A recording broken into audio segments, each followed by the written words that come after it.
മോളെ, ചില വിഗ്രഹം വീട്ടിൽ വെച്ച് പൂജിക്കരുതെന്ന് ചില ജ്യോത്സ്യന്മാര് പറയാറുണ്ട്.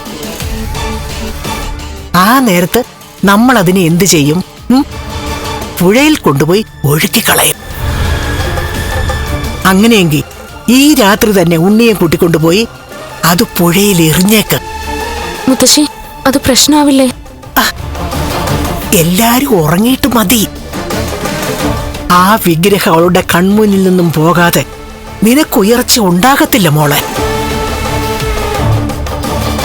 ഇടയ്ക്ക് ഞാൻ നമ്മുടെ കുടുംബ ജ്യോത്സ്യനെ കണ്ടപ്പോ അങ്ങേരും പറഞ്ഞു, മഹാലക്ഷ്മിയുടെ എല്ലാ വിജയത്തിനും പിന്നിൽ അവള് പ്രാർത്ഥിക്കുന്ന അയ്യപ്പനാണെന്ന്.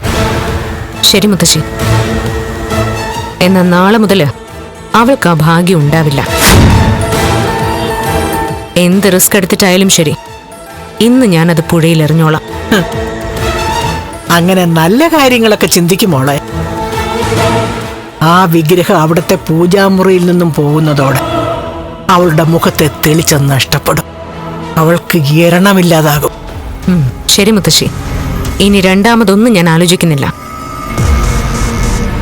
മുത്തശ്ശി പറയുന്നത് പോലെ അവൾക്ക് എല്ലാ അനുഗ്രഹങ്ങളും കൊടുക്കുന്നത് ആ വിഗ്രഹമാണെങ്കിൽ അത് പുഴയിൽ വിശ്രമിക്കട്ടെ.